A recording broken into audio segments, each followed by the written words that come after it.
Why would our schools leave all of this history out? I mean, this is some of the greatest American story that you've ever heard. Why would they do that?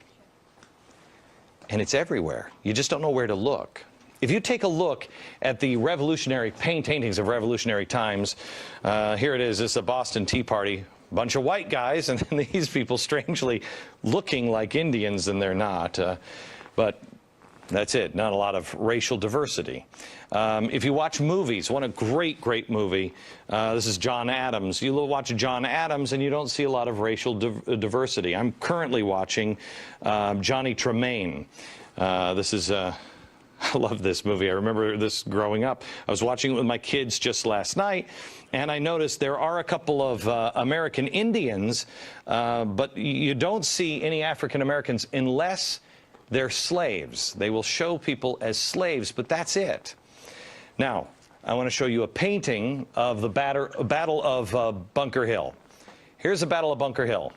Bunch of white guys, right? Unless you know where to look. Right here. That's Peter Salem. He was actually the hero of the battle. It doesn't look like he's a hero there. He looks like he's cowering behind the white guy with a sword. He was the hero of the battle. And he saved scores of American lives that day. Why don't we know this? Look at the picture of the Battle of Lexington.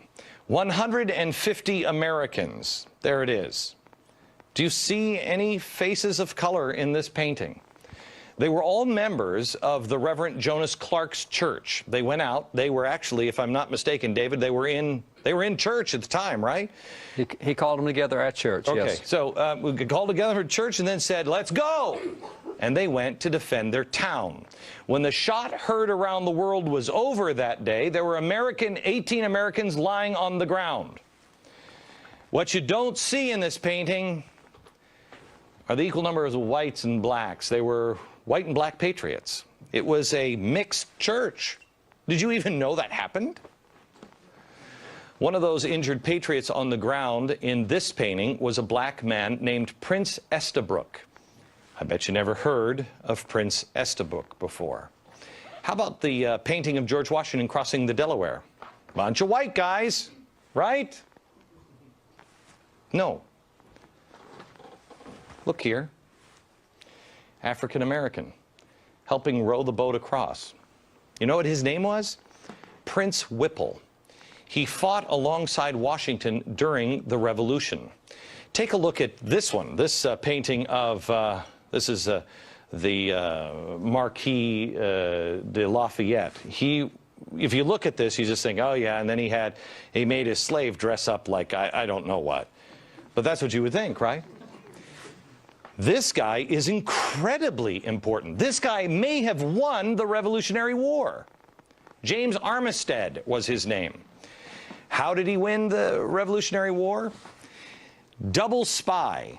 I'm going to let David tell the story here in a minute, but basically the Brits thought that he was spying for them, but he was spying for General Washington.